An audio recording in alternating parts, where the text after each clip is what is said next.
जय हिंद। आज भारतीय सेना के 31वें थल सेना अध्यक्ष का पदभार ग्रहण करना मेरे लिए गर्व और विनम्रता का क्षण है।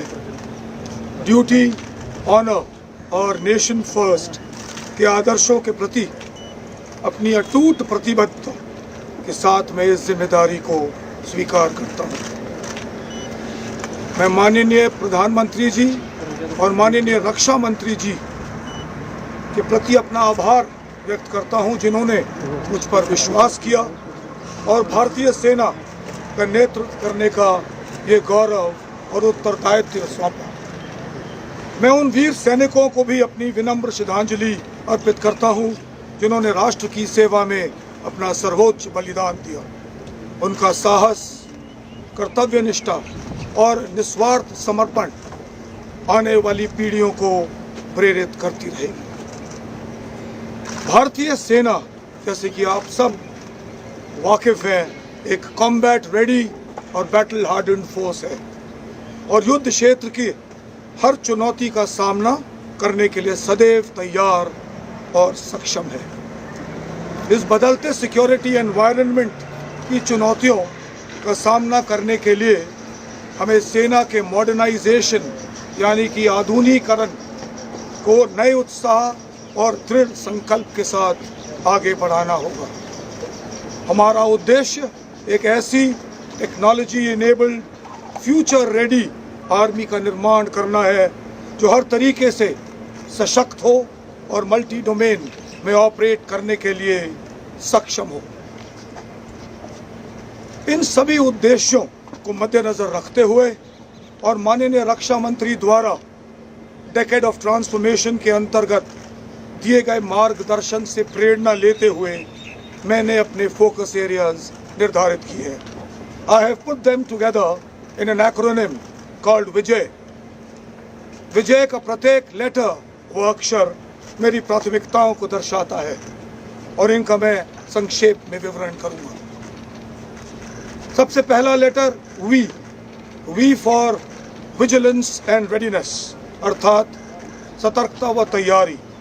हम अपनी सीमाओं और उभरते खतरों के प्रति निरंतर सतर्कता बरकरार रखेंगे और राष्ट्रीय सुरक्षा के समक्ष किसी भी चुनौती का प्रभावी ढंग से सामना करने के लिए उच्च स्तर की ऑपरेशनल रेडीनेस बनाए रखेंगे। I for innovation and transformation, यानी कि नवाचार तथा परिवर्तन। My focus will be to innovate both in doctrine and technological solutions. नवाचार हमारी सोच, कार्य प्रणाली और क्षमता विकास का अभिन्न अंग होगा। इसके अतिरिक्त बदलते युद्ध क्षेत्र के अनुसार जरूरी ट्रांसफॉर्मेशंस को भी अंजाम दिया जाएगा। J for jointness and integration, यानी कि संयुक्ता और एकीकरण।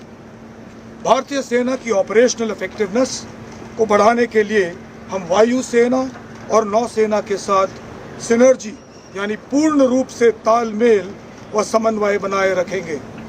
मुझे इस बात का पूरा एहसास है कि राष्ट्रीय सुरक्षा केवल सैन्य शक्ति तक ही सीमित नहीं है, बल्कि मिलिट्री सिविल फ्यूजन और होल ऑफ नेशन अप्रोच के तहत सभी संगठित प्रयास का विषय है।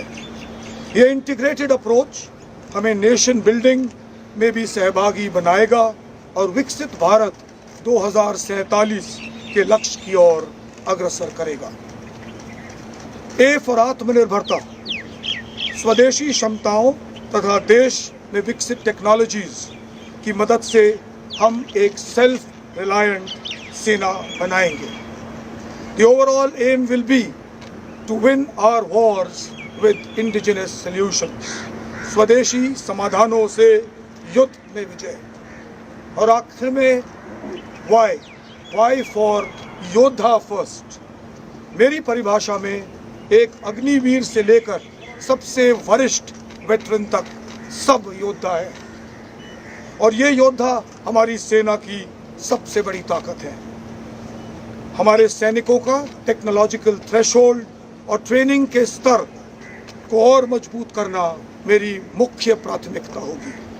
हमारे वेटरन्स और वीर नारियां हमारे सैन्य परिवार के अभिन्न अंग हैं और उनका वेलफेयर, एम्पावरमेंट और प्रोफेशनल ग्रोथ मेरे लिए अत्यंत महत्वपूर्ण रहेगी।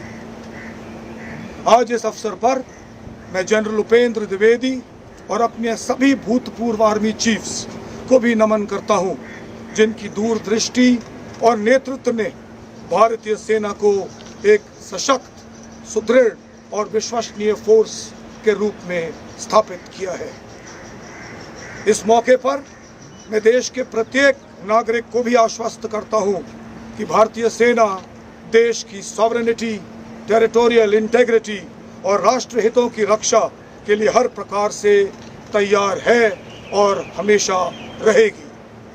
अंत में मेरा ये मानना है कि माननीय प्रधानमंत्री जी द्वारा सेनाओं के लिए दिया गया मूल मंत्र, जिसका नाम जय यानी कि जॉइंटनेस, आत्मनिर्भरता और इनोवेशन, मेरी प्राथमिकताओं जिसका मैंने विवरण किया, उस एक्रोनिम विजय की बुनियाद है और हमें पूर्ण रूप से हमेशा सफलता दिलाएगी।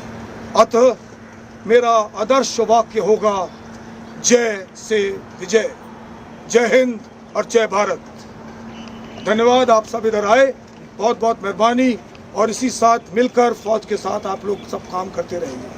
थैंक यू और जय हिंद एक बार फिर।